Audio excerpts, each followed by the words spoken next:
Uma mulher enganada, uma assassina covarde e fria. Um homem, um mentiroso, traidor e adúltero. Uma criança, uma vítima inocente. Um triângulo que não deu certo. O verdadeiro amor é vida, não é morte. Meu nome é Tassiana e você está no canal Mistérios, Lendas e Curiosidades.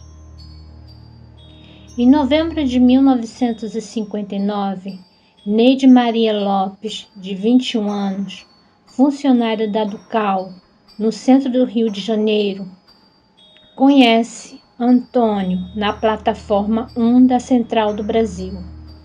Neide, que tinha gosto pela leitura, principalmente por revistas e livros de mistério, como os do conto de Nelson Rodrigues.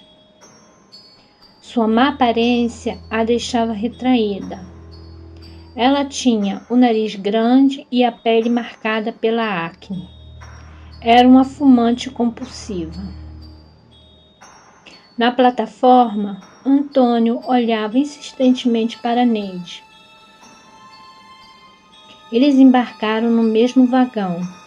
Antônio apresentou-se e uma animada conversa se desenrolou. Ao saltarem na estação de Cascadura, Neide e Antônio se despedem, mas combinam um novo encontro. Começaram então a se encontrar com frequência. Um dia, Antônio levou Neide à sua casa no bairro de Campinho, zona norte do Rio de Janeiro.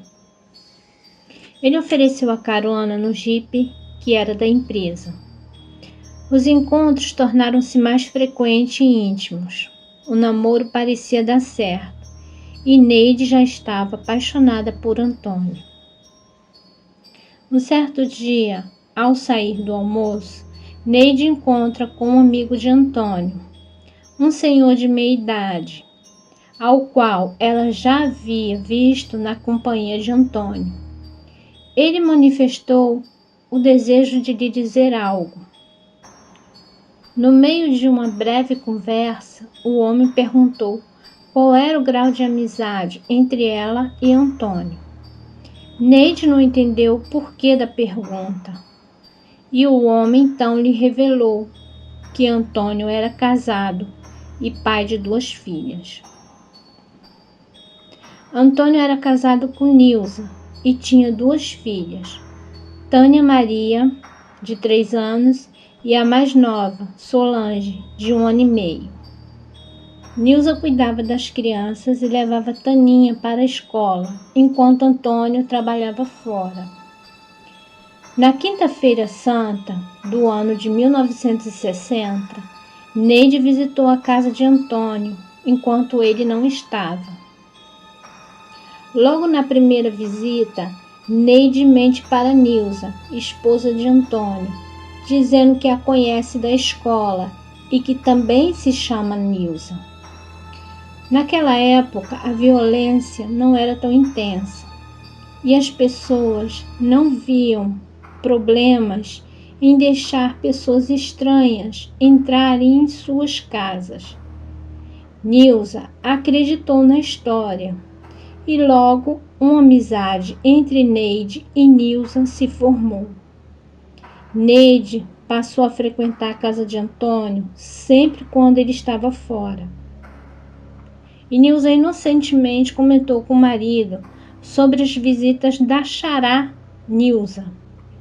Antônio orientou a esposa a tomar cuidado e não deixar estranhos entrarem na casa, mas não desconfiou que a estranha em questão era Neide. Neide nunca disse a Antônio que já sabia de seu casamento. Ela se mostrava cada vez mais obcecada por ele. E o relacionamento seguiu seu ritmo normal. Um mês depois das visitas clandestinas à casa do amante, Neide contou a Antônio que ia ser mãe. Antônio, por sua vez, insistiu que Neide não podia ter aquele filho e que a levaria para o médico para interromper a gravidez. Neide não aceitou a proposta e afirmou que Antônio podia largá-la, pois ela cuidaria do filho sozinha. Mas ele queria se livrar do filho indesejado. Não tocou mais no assunto e passou a tratar Neide com mais frieza.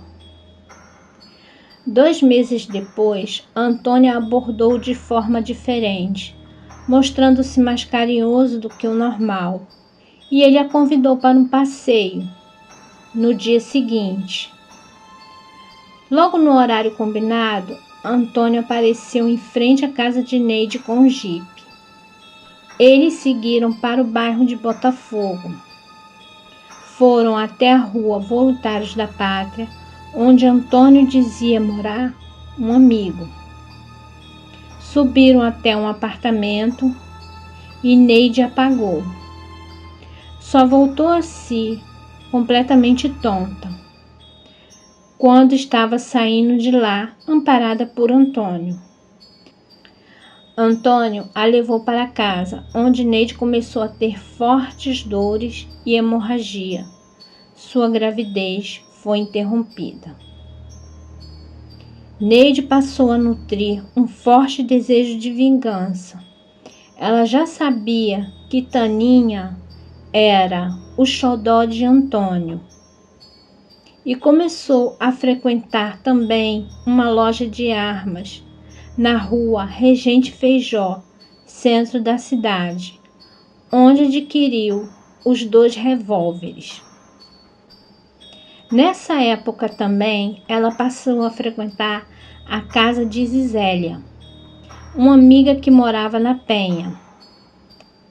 Ao passar em frente ao matadouro da Penha, Neide voltara sua atenção aos urubus que levavam embora as carcaças de animais mortos. Na quinta-feira, 30 de julho de 1960, Marlene, diretora do colégio onde Taninha estudava, recebeu uma ligação. Do outro lado da linha, a mulher se identificou como Nilza. Ela dizia que precisaria ir ao médico com urgência e que mandaria uma vizinha de nome Odete buscar a menina. A diretora aceitou a história e desligou o telefone. Pouco tempo depois, Odete chegou ao colégio. Ela levou Taninha embora. A mulher que se dizia chamar Odete era Neide. Quando Nilza chegou ao colégio para entregar o lanche da filha, tomou um susto ao ouvir da diretora que a tal Odete já havia levado a criança por orientação suas. As duas então seguiram para a 24ª DP em Piedade para registrar a queixa. Após o interrogatório, os policiais entraram em contato com Antônio, que se juntou à esposa. Nilza voltou para casa. Não havia nenhuma pista, somente a descrição feita por Marlene. Não passou pela cabeça de Nilza que a menina estava nas mãos de Neide. Às 16 horas, o radialista Saulo Gomes, que apresentava um programa ao vivo na Rádio Continental, foi avisado sobre o sequestro por um programador. Ele então seguiu para a 24ª DP. Ele leu alguns boletins ao vivo. Nesse momento, Neide estava com Taninha na rua Padre de Nóbrega, onde, em um bar, deu água à menina e lhe comprou pirulitos. Depois tomaram um ônibus até Ramos e de lá um outro ônibus para Penha. Seguiram a pé até o conjunto LAP da Penha, para a casa de Zisália. Antes, porém, Neide entrou em contato com a mãe de Taninha, avisando sobre o sequestro. Nilza não reconheceu a voz da mulher. Neide ficou na casa de Zizália até as 8 horas da noite. Depois ela perambulou por algumas ruas com a garota. Comprou pipoca, entrou em um armazém, onde comprou uma garrafa de álcool. Caminhou com a menina em direção ao terreno baldio, nos fundos do abatedouro da Penha.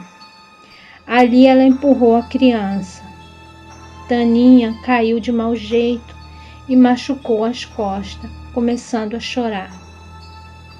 Neide sacou o revólver e disparou contra a cabeça de Taninha. Depois derramou o álcool sobre a criança, ainda viva, e ateou fogo. Logo em seguida fugiu. 2 funcionários que trabalhavam no abatedouro ouviram o tiro. Chegaram a tempo de ver o fogo consumindo o corpo e uma mulher correndo na direção oposta. Resolveram chamar a polícia. Antônio ligou várias vezes para a delegacia para saber como andavam as investigações. Uma das ligações foi atendida por Saulo. Antônio então confessou: Seu Saulo, eu já disse ao delegado que não estou assustado. Não vai acontecer nada com a minha filha.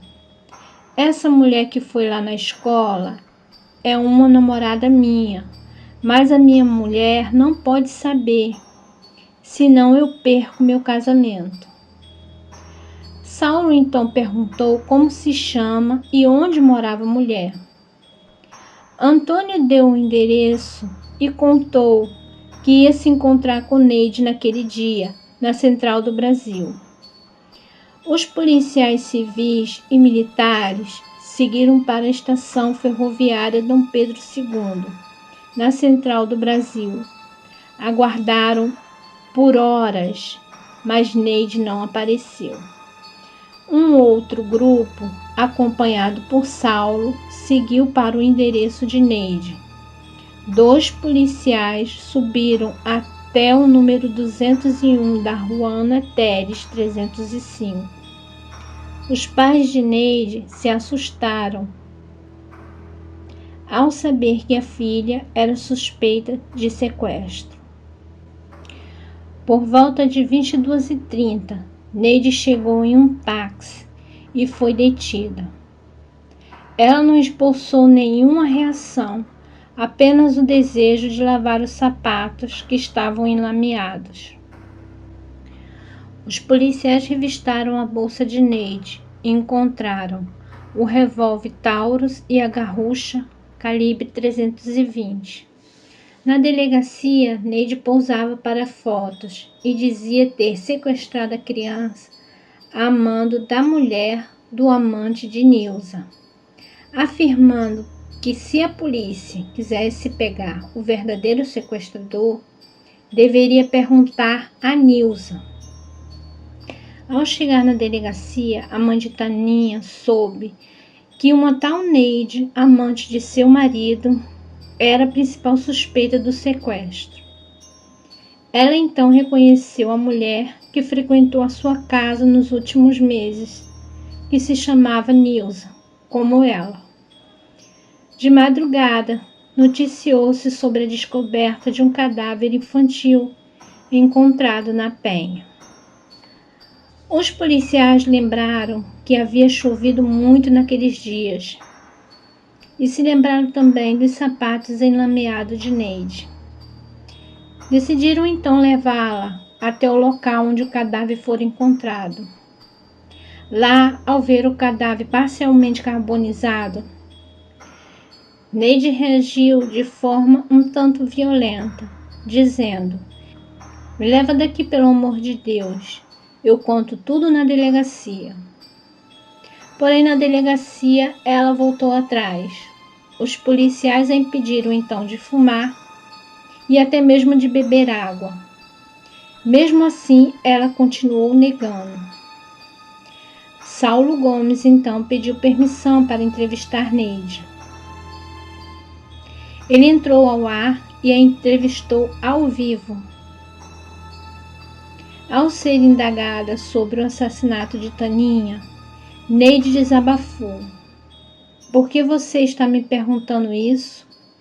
Eu não vou dizer mais nada. Agora, sabe de uma coisa? Sabe de uma coisa?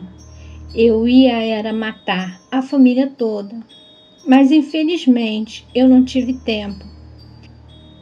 As pessoas acompanhavam o caso pelo rádio e do lado de fora da delegacia a multidão em alvoroço gritava palavras como lincha e mata. O carro que conduzia a acusada saiu pela lateral, enquanto o outro saía pela principal. Este último foi apedrejado, pois as pessoas achavam que nele estava Neide. O jornal A Última Hora, onde Neide lia as histórias de Nelson Rodrigues, a apelidou de a Fera da Penha.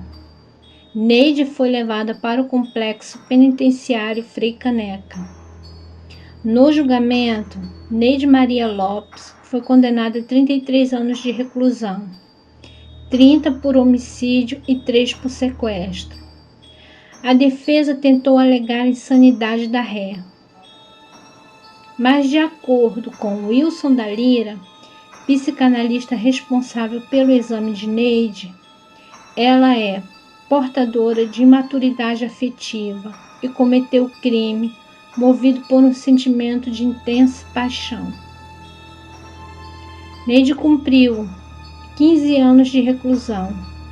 Foi solta por bom comportamento. Enquanto estava presa, ela cuidava de uma boneca e costurava roupas infantis. Permaneceu leitora voraz e escreveu um diário. Em 1975, foi beneficiada com a liberdade condicional por bom comportamento. O túmulo de Taninha no cemitério de Inhaúma é visto com muita frequência. Acredita-se que a menina tem poder milagroso. Uma praça foi construída no local do crime e lá existe um marco. Antônio e Nilza continuaram juntos e tiveram outros filhos. E você, na sua opinião, o amor é vida ou o amor pode matar? Eu gostaria muito de saber a sua opinião nos comentários. Não se esqueça de deixar aquele like. E se você gostou do canal, se inscreva e compartilhe esse vídeo. Ajude o canal a crescer para que eu possa trazer mais conteúdos como esse para vocês. Muito obrigada e até o próximo vídeo.